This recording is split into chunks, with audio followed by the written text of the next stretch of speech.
तो आज हम पढ़ने वाले हैं एंजाइम इनहिबिटर्स के बारे में।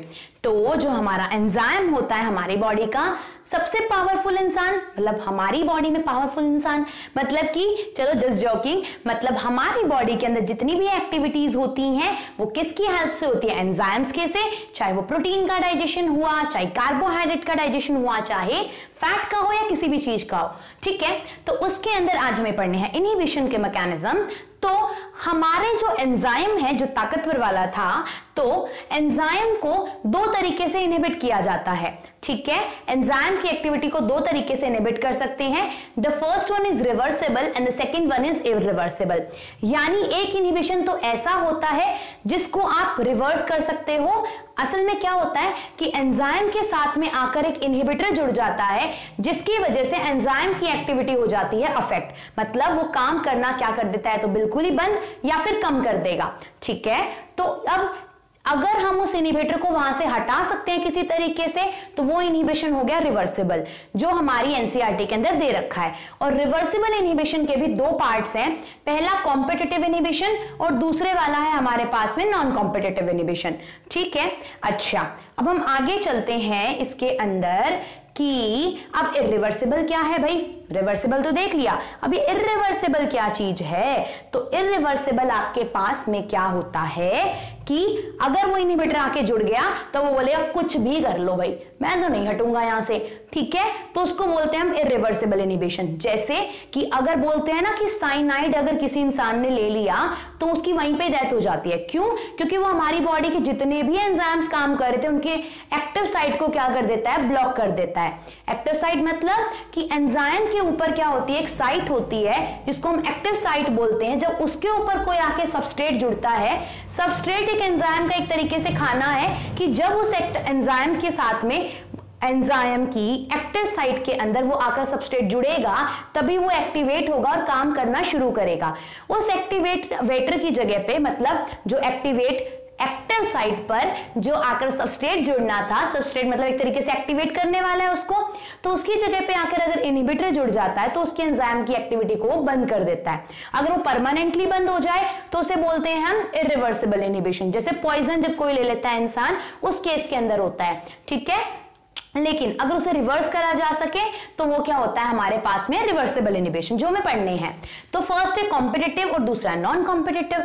कॉम्पिटिटिव का मतलब कंपटीशन करेगा किसके साथ में, एक्टिव साइट के साथ में, ठीक है। तो कॉम्पिटिटिव इनहिबिशन में तो जो इनहिबिटर होगा वो एक्टिव साइट के साथ में कंपीट करेगा। भाई सबस्ट्रेट को बोलेगा तुझे तो नहीं आने दूंगा, तुझसे पहले मैं आऊंगा। तो कॉम्पिटिटिव इनहिबिशन में क्या होगा, एक्टिव साइट में सबस्ट्रेट की जगह पर कौन आकर जुड़ जाता है, इनहिबिटर आकर जुड़ जाता है एक्टिव साइट पर नॉन कॉम्पिटिटिव, एक सेकेंड, तो जो नॉन कॉम्पिटिटिव इनहिबिशन होगा, नॉन कॉम्पिटिटिव वाले के अंदर एक्टिव साइट पर आकर इनहिबिटर नहीं जुड़ेगा, उसके अलावा किसी साइट पर आकर जुड़ जाएगा। और वो अलावा वाली जो साइट थी, यानी एक्टिव साइट की जगह किसी और साइट पर जब वो आकर जुड़ता है, तो जिस साइट पर जुड़ता है उसको बोला जाता है एलोस्टेरिक साइट।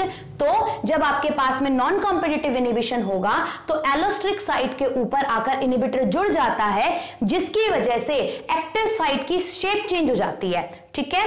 कॉम्पिटिटिव वाले में तो एक्टिव साइट पर ही आकर जुड़ गया, नॉन कॉम्पिटिटिव में आकर जब जुड़ेगा, जिसका एग्जांपल है एलोस्टेरिक इनहिबिशन, तो एलोस्टेरिक इनहिबिशन के अंदर वो एक एलोस्टेरिक साइट पर आकर जुड़ेगा इनहिबिटर, जिसकी वजह से जैसे देखो एक्टिव साइट की शेप ऐसी थी, बाद में क्या हो गई, शेप चेंज हो गई जब यहां पर एलोस्टेरिक साइट के ऊपर आकर इनहिबिटर जुड़ गया। तो शेप चेंज हो जाएगी तो वो सबस्ट्रेट यहां पर पहुंचने के बाद भी जुड़ नहीं पाएगा, क्योंकि यहां पे तो उसकी शेप ही बदल गई। अब जो सबस्ट्रेट आता है ना, हर एक एंजाइम के लिए सबस्ट्रेट की एक फिक्स शेप होती है कि अगर ये एक्टिव साइट ऐसी है तो बिल्कुल ऐसी ही शेप का सबस्ट्रेट आकर जुड़ेगा।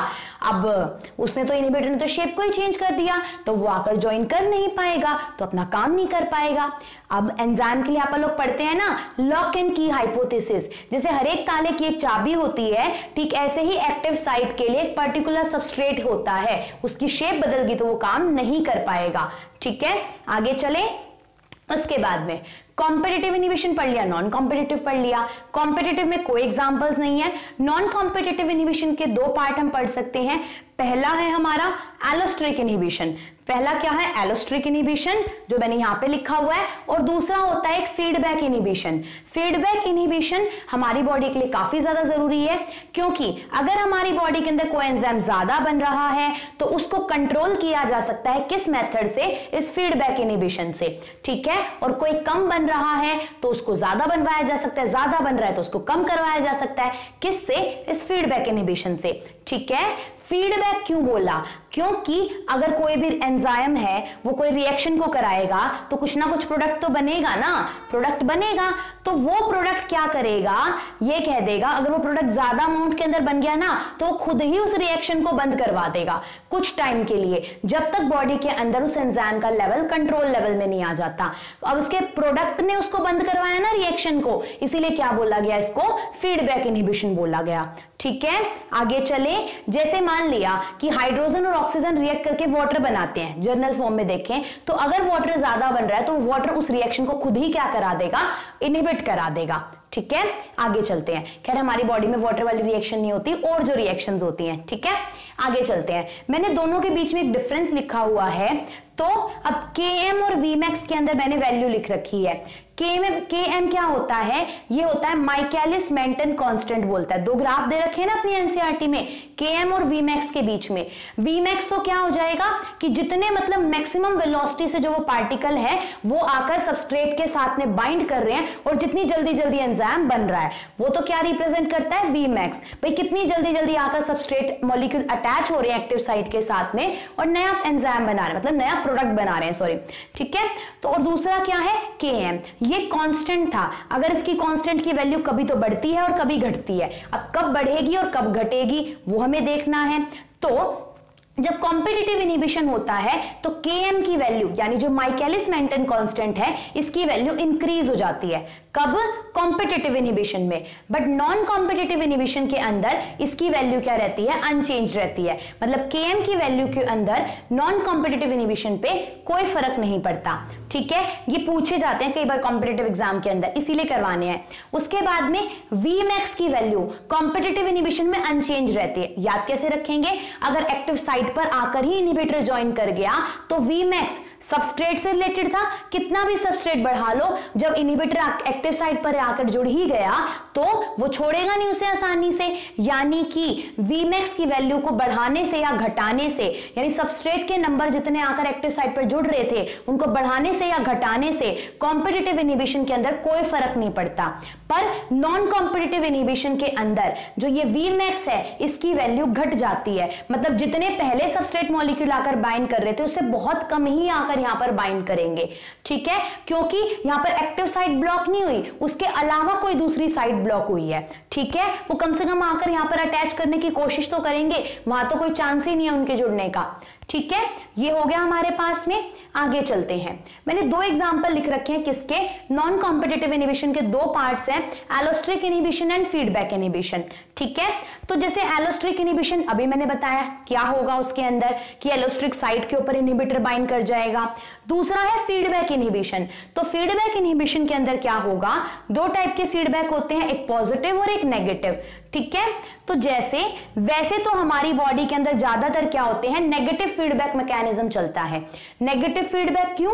अगर कोई एंजाइम ज्यादा बॉडी के अंदर बन रहा है तो उसको हम कम करवा देंगे। कम करवा रहे हैं ना तो कैसा फीडबैक दे रहे हैं? नेगेटिव दे रहे हैं, घटा रहे हैं तो नेगेटिव फीडबैक। तो फीडबैक इनहिबिशन किस लिए इंपॉर्टेंट है? एंजाइम की एक्टिविटी को कंट्रोल करने के लिए। तो नेगेटिव फीडबैक एग्जांपल है, जैसे ब्लड के अंदर ग्लूकोज का लेवल बढ़ गया तो उसको हम घटा सकते हैं, किससे? नेगेटिव फीडबैक मैकेनिज्म से। जैसे ही ग्लूकोज का लेवल बढ़ेगा, प्रोडक्ट का लेवल बढ़ा तो वो क्या कर देगा? आगे जो चल रही थी रिएक्शन, उस एंजाइम को फीडबैक दे देगा कि भाई रिएक्शन बंद कर दो, मेरा लेवल बहुत ज्यादा हो गया है, ऐसे। तो पॉजिटिव फीडबैक में क्या एक ही एग्जांपल है, मतलब बहुत कम एग्जांपल होते हैं पॉजिटिव फीडबैक के।